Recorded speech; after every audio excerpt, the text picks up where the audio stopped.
Hi, this is Jeff Birch speaking.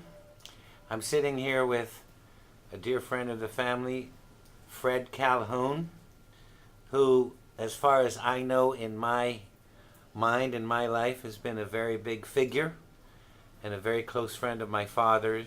And more important, is one of those people in my life and in the life of Small Hope that really keeps it simple, keeps living life the way it should, keeps activities operating the way it should, and has given more of his life to scuba than anybody that I know.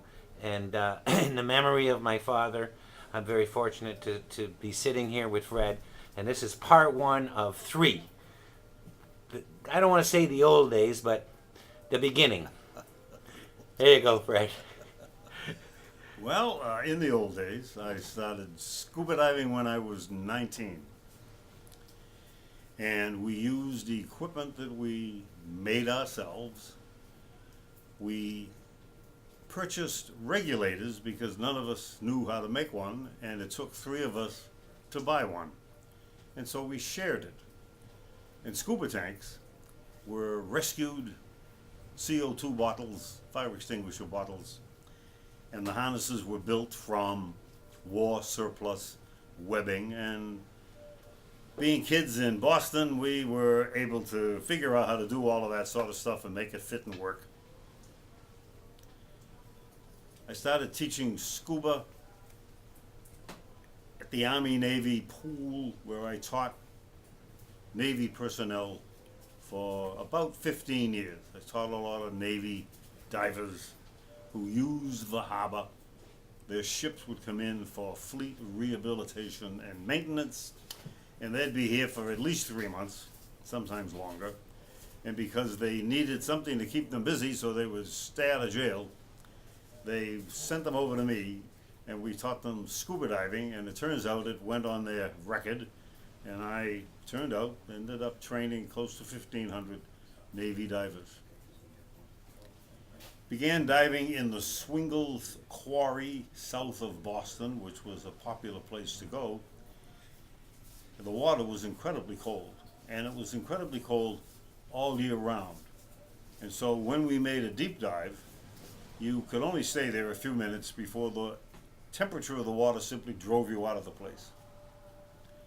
I learned about Small Hope Bay from a friend of ours who passed through here in 1965. And when he got to Panama, he sent me a letter, and he said simply, "Go to this place." And so Chris and I dutifully managed to get an airplane to take us to this place. And we discovered, in our mind, Small Hope Bay Lodge and this wonderful dive going over the wall, which was similar to Quincy Quarry diving, which we were all acquainted with, but it was incredibly warm and the water was incredibly clear. And that kind of a place, this kind of a place, lent itself well to what I call simple scuba, because that's what scuba diving is. Scuba diving is simple. If it wasn't simple, my kids wouldn't have done it. And some of them are going to listen to this. And they scuba dived here when they were pre-teeners. They scuba dived in the Florida Keys. And they scuba dived around Gloucester, Massachusetts. And they did it with very small scuba tanks. So there really wasn't an age barrier that I recognized, because if you were comfortable in the water, then you could do this thing. There was no great mystery to scuba diving. If you simply never held your breath, you were satisfying the principal rule of scuba diving, and my kids did it. When we came here and made this dive, the nature of the place where you're swimming down a vertical wall to a little teeny beach that ancient turtles would have climbed up on. They said, "Wow, you could make a movie here."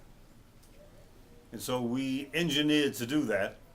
And the following year we came back with a chartered plane of our own, a couple of Zodiac boats, 6 crackerjack scubas who didn't need a lot of direction underwater.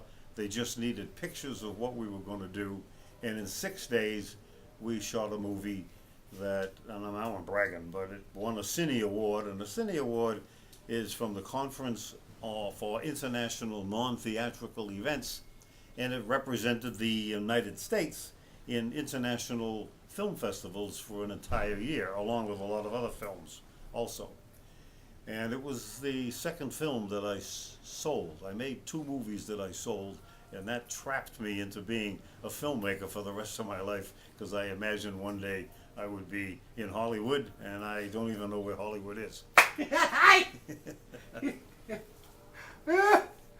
Okay. Oh my goodness. Well, folks, this is Jeff. That's part 1 of 3. And you know something? I'm sorry that it's shaking, and I'm sure that Fred is upset at me right now, because being the cinephotographer, I'm looking at this. It doesn't get any better than that. Thanks.